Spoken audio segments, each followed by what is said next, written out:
6강 노인 상담의 전문 상담 기술 함께 들어가도록 하겠습니다. 지금까지 우리가 노인, 노화 상담, 개인 상담, 집단 상담 이런 영역별을 살펴보았는데요. 이제는 전문 기술을 좀 더 구체적으로 보도록 하겠습니다. 자, 노인 상담의 지침은 가장 주체가 되는 노인과 욕구에 대해서 알아야 되겠죠. 내담자가 무엇을 원하는지, 어디에서 머물러 있는지, 무엇 때문에 힘이 든지 그것을 알기 위해서는 욕구에 대해서 알아야 되는 것입니다. 상담을 한다거나 우리가 사람에 대해서 이해할 때 가장 많이 사용되고 있는 이론 중에 하나가 매슬로우의 욕구 이론이라고 봅니다. 인간은 근본적으로 생리적인 욕구가 있고 이 생리적인 게 해결이 되면 안전에 대한 욕구가 있고 소속감, 존경, 자아실현 이런 단계로 발달되어 가게 있습니다. 쉽게 설명하면 배가 고프면 다른 것이 안 보이고 배가 부르면 안정감에 돌입하게 되고 그게 채워지면 무언가 할 것을 찾게 되고 그게 채워져서 또 올라가면 더 나은 나를 위해서 가는, 쉽게 설명하면 그것이 욕구의 발달 이론인 것입니다.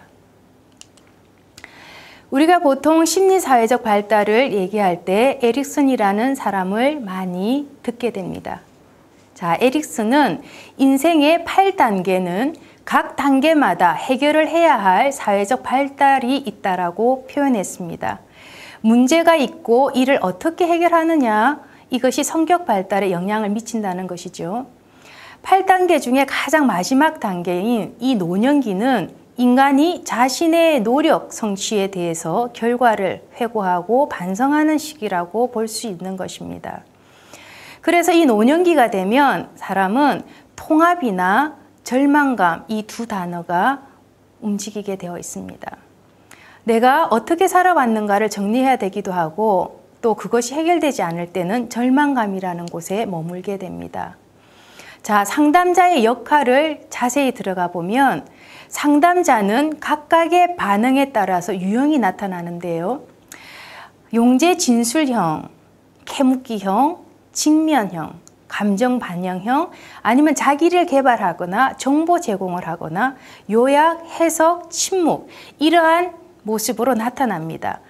쉽게 설명하면 상담자는 자기의 기질이나 성향에 따라서 내담자에게 용이 주도하게 캐묻는 형태를 사용한다거나 아니면 어떤 문제를 교사처럼 지시하고 가르치고 또 어떤 면은 반영과 공감이라는 단어에 집착해서 끊임없이 듣는 거에만 아니면 내가 알고 있는 모든 정보를 한 번에 쏟아내려고 하는 형태, 내담자가 하는 얘기마다 명료화를 시킨다는 명분을 통해서 요약해버리고 잘라버리고 아니면 자기만이 갖는 해석을 해서 재해석해서 넣어주는, 때로는 듣기에 치중하다가 침묵의 단계로 넘어가는 이러한 모습이 상담자들에게 종종 나타납니다.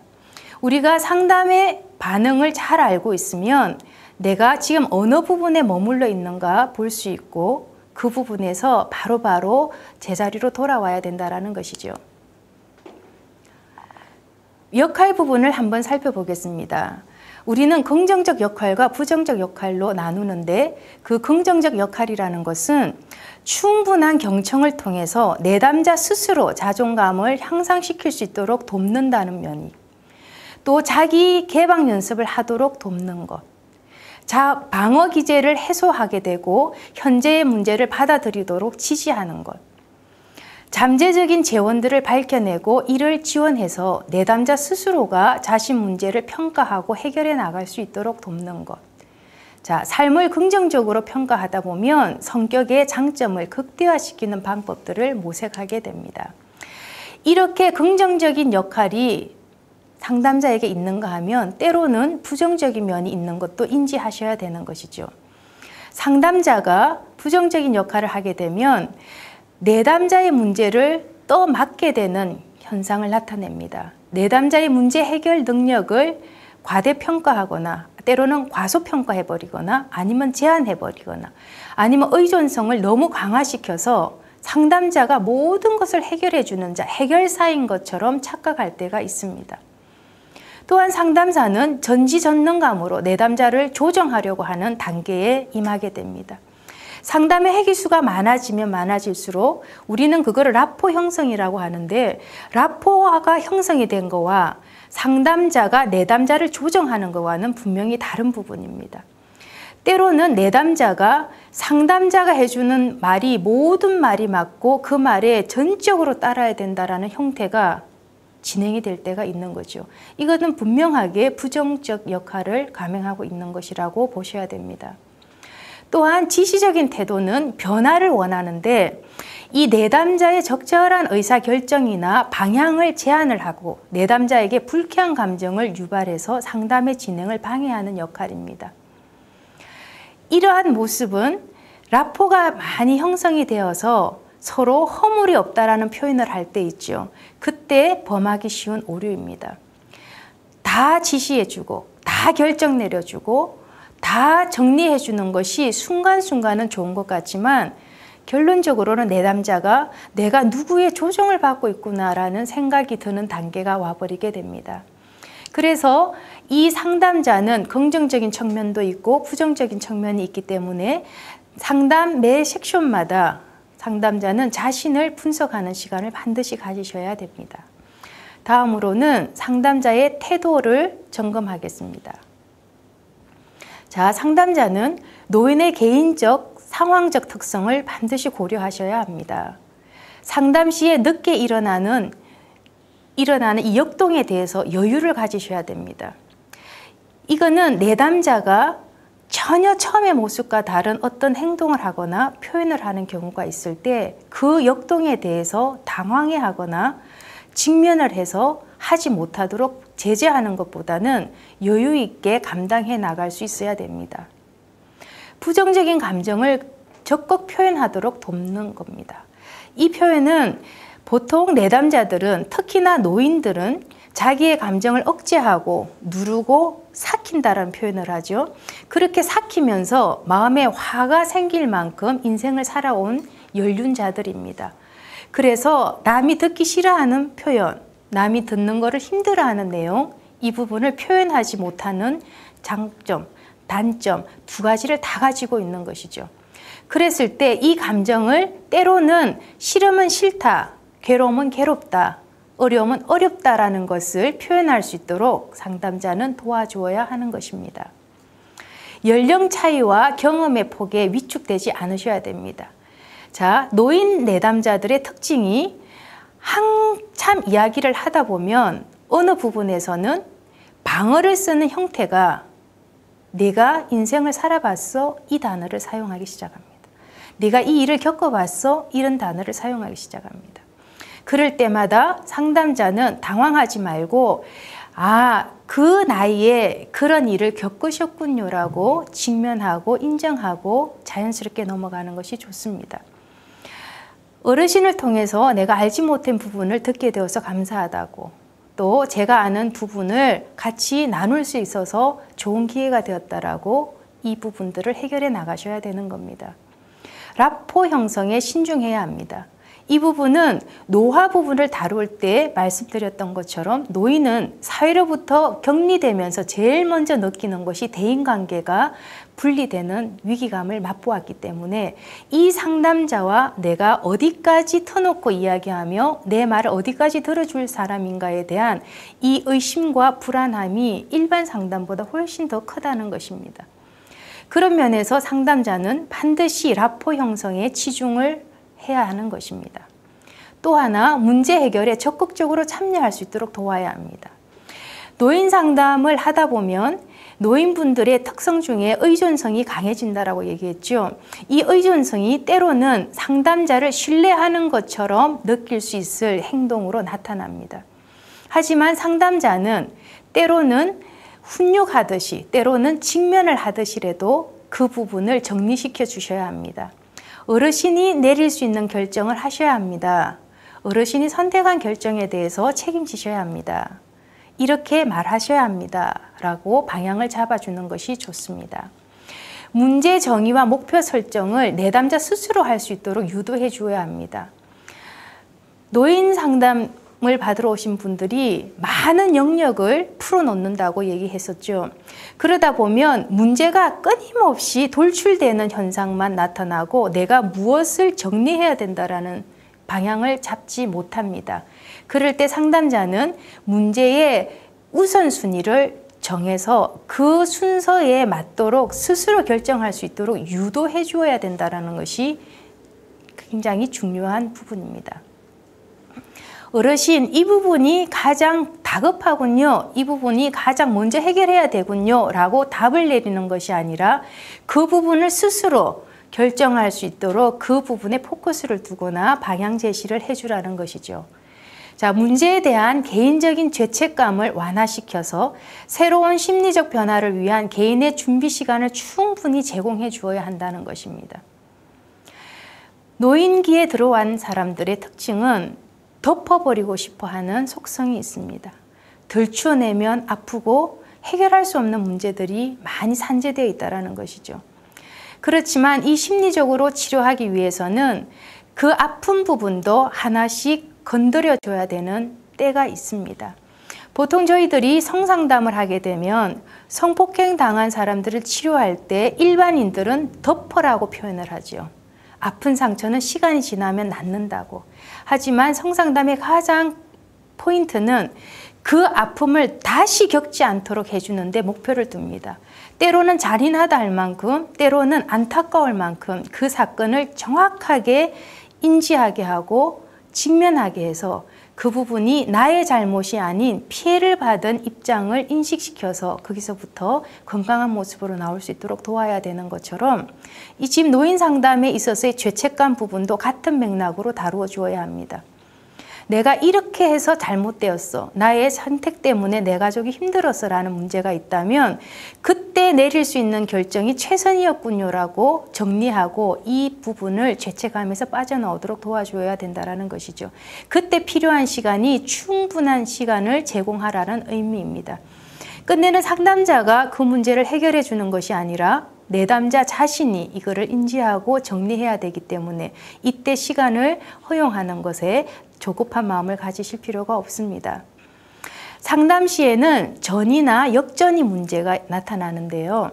특히나 노인 상담에 있어서는 그들의 인생의 상황을 굉장히 리얼하고 구체적으로 오픈이 되는 경우들이 많이 있습니다. 그러다 보니 젊은 사람이나 다른 연령대의 상담 때보다 훨씬 많이 우리가 그 속에 들어가게 되는데 이 부분을 우리가 역전이를 받아버렸다라고 표현을 하죠. 상담자들이 그 감정에 너무 깊이 몰입이 되면 그 당시는 공감의 형태로 이루어지는 것 같지만 문제 해결이 되지도 않을 뿐더러 오히려 그 문제에 같이 들어가서 문제자가 두 명이 되는 형태가 되는 것입니다. 때로는 냉정하다 할 만큼 때로는 너무 인간미가 없다라는 표현이 나타날 수 있을 만큼 이 역전이에 들어가는 부분보다는 차라리 그 평을 받는 것이 훨씬 두 사람에게 건강한 선택이라고 봅니다. 또한 죽음에 대한 불안에 대처할 수 있도록 준비 작업에 들어가야 되는 것입니다. 노인기의 특징이 죽음을 향해서 달려가기 때문에 이 부분을 배제할 수 없는 것이죠. 자, 그렇다면 이제는 상담 과정을 자세히 살펴보도록 하겠습니다. 자, 상담 과정은 지금까지 이야기했던 것처럼 내담자가 주체입니다. 문제를 안고 오는 자죠. 그렇다면 이 내담자를 이해해야 되는데 우리는 이미 기존적으로 노인의 현상과 노화된 신체의 변화와 내면의 불합리한 부분들 또 사회적으로 힘들게 받은 이 불안의 고조 감정을 베이스에 깔고 이 자리에 와 있습니다. 자, 그렇다면 내담자가 표현하는 이야기들을 집중해서 들을 때 자, 내담자의 감정을 경험할 때 저항이 오르는 부분이 있는가? 우리는 상담을 하지만 내담자도 보아야 되지만 이 상담을 하고 있는 상담자 자신의 내면의 움직임도 감지할 수 있어야 됩니다. 그럴 때 그 경험에서 내가 어떤 부분이 저항이 올라오고 있는가? 아니면 내담자의 감정을 경험할 때 내가 계속해서 부정적인 감정이 올라오는 영역이 어디인가?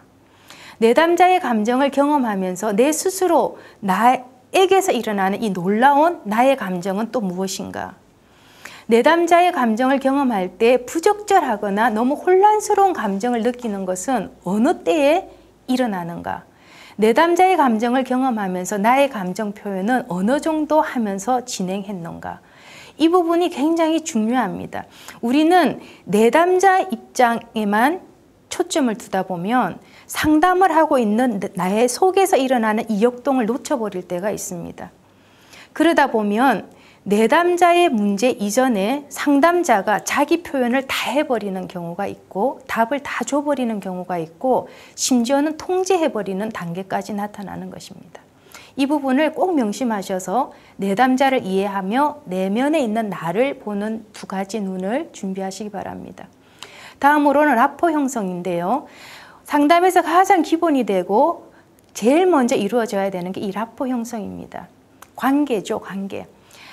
아이가 엄마와의 관계가 밀착되어 있을수록 어떤 것도 허물 없이 표현하는 것처럼 내담자와 상담자 관계가 이런 라포가 형성이 되어야 되는데 이런 라포가 인위적으로 형성되기 위해서는 첫 번째가 경청입니다.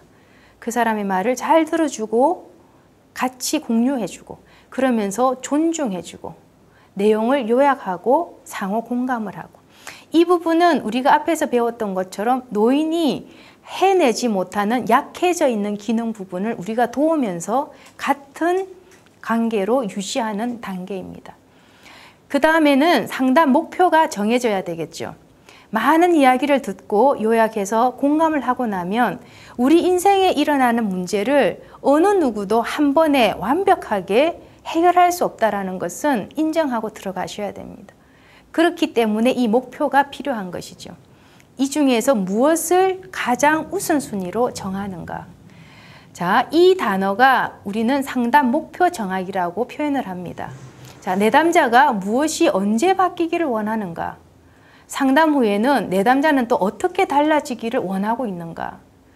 변화하기 위해서 내담자가 지금 하고 있는 일들을 어떻게 처리해야 되는가? 내담자의 문제를 우리는 어떻게 정의해 주어야 될 것인가? 내담자 문제와 어떤 이슈가 관련이 되어 있는가? 아니면 어떤 상담 목표를 본인이 제안하는가? 자, 이런 부분들이 정리가 되고 나면 상담에서는 상담 동의서라는 것을 기록하게 되어 있는데요. 보통 우리가 이 상담 동의서를 받거나 낼 때 많은 어려움이 있습니다. 이것은 왜 그러냐면 이건 우리나라의 문화적인 특징 중에 하나라고 봅니다. 무언가를 작성하거나 기록을 남기는 것에 대해서 불편감을 많이 느끼고 있고 이 부분이 어떤 일이 벌어졌을 때 책임 전가라는 그 느낌을 많이 받게 되는 현상 중에 하나입니다. 하지만 상담 동의서는 잘 설명하셔서 내담자와 상담자 사이에 우리는 전혀 다른 인생을 살았고 전혀 알지 못하는 인생을 가지고 두 사람이 앉았을 때 때로는 어느 부분에서는 이해되지 아니하는 부분 또는 설명이 충분히 필요한 부분 이런 것들이 필요하기 때문에 최소한의 기본적인 그 경계선을 잡아줘야 된다라는 개념으로 설명해 주시면 부담감이 훨씬 더 적은 것을 경험했습니다. 그래서 상담 동의서 내용을 잠깐 살펴보면요. 나는 상담자가 나의 문제, 목표, 목적을 분명히 하도록 돕겠다. 그 의지를 나타내는 거죠. 나의 문제에 대한 대안을 줄 것이라고 생각한다. 신뢰를 의미하는 것이죠. 이를 위해서 나는 상담자의 요청대로 상담에 적극적으로 임할 것이다. 또한 상담 목표를 성실히 실행할 것이다. 같은 약속들을 표현하는 것입니다. 이렇게 상담 동의서를 받지 않고 제가 예전에 초창기에 했던 사건이 하나 있습니다. 부부 상담을 들어오셨던 분인데 이혼권을 다루어 달라고 했었어요. 근데 그때만 해도 상담 동의서를 쓰는 것에 대해서 보편화되어 있지 않고 내담자들이 거의 거부를 했을 때예요. 벌써 한 십몇 년 전이죠. 상담이 다 끝나고 나서 어느 날 연락이 오셨어요. 상담료를 반환해 달라고. 이유인즉슨 이혼을 했다는 거죠. 이러한 일들을 몇 번씩 겪으면서 이 제안서를 내기가 참 힘들지만 때로는 반드시 필요한 부분이라는 것을 알고 합니다. 그래서 문제를 명확히 하셔야 되고 대안을 살펴야 되는 것입니다. 대안 살피기를 한번 살펴보겠습니다. 상담 목표를 재확인하셔야 됩니다. 상담을 한참 진행하다 보면 중간에 방향이 틀어지는 경우가 있습니다. 다른 문제에 초점을 많이 둘 때가 있죠. 그래서 한번 살펴보셔야 됩니다. 그리고 결정을 지지하기 시작하셔야 됩니다. 우리가 처음에 알고 시작했던 것처럼 노인들은 결정권이나 주도권이나 이 부분이 독립성을 잃어버린 상태에 들어온다고 그랬죠. 그래서 결정하는 거에 굉장히 힘들어합니다. 하지만 상담하는 과정 내내 어떤 결정을 했거나 본인이 주도적으로 한 사건이 있으면 반드시 그거를 짚어서 지지해 주셔야 됩니다. 어르신, 이 일을 하셨군요. 아, 이렇게 충분히 하실 수 있으셨군요. 이러한 지지가 필요합니다.